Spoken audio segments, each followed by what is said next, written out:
Thank you, Mr. President, for convening this plenary meeting of the General Assembly following the veto cast by a permanent member of the Security Council on 18 April on Palestine's application for admission to the United Nations. While we have noted that Palestine's application for membership at the United Nations was not approved by the Security Council because of the aforesaid veto, I would like to state here at the very outset that in keeping with India's long-standing position, we hope that this would be reconsidered in due course and that Palestine's endeavor to become a member of the United Nations will get endorsed. We've also noted your intention to convene the plenary meeting of the 10th Emergency Special Session of the General Assembly regarding this matter shortly. India will participate actively in this meeting. As for the conflict in Gaza, this has been ongoing for over 6 months, and the humanitarian crisis that it has triggered has been increasing. There is also the potential for growing instability in the region and beyond.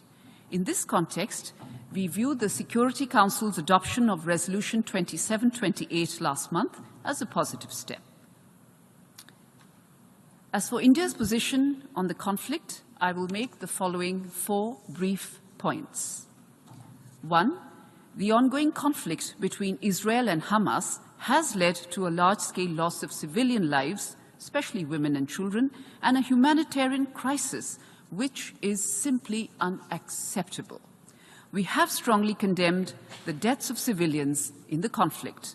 We firmly believe that international law and international humanitarian law must be respected by everyone under all circumstances.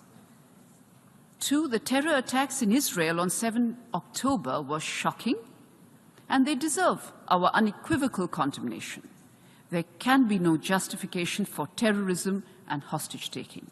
India has a long-standing and uncompromising position against terrorism in all its forms and manifestations, and we demand the immediate and unconditional release of all hostages.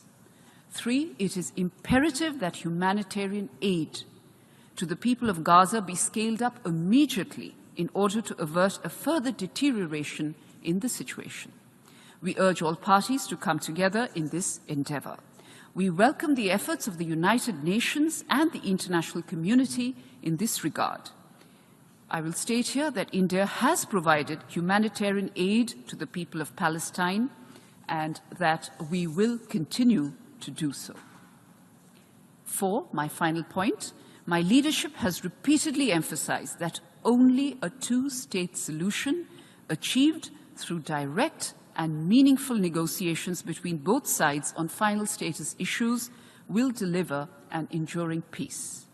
India is committed to supporting a two-state solution where the Palestinian people are able to live freely in an independent country within secure borders with due regard to the security needs of Israel.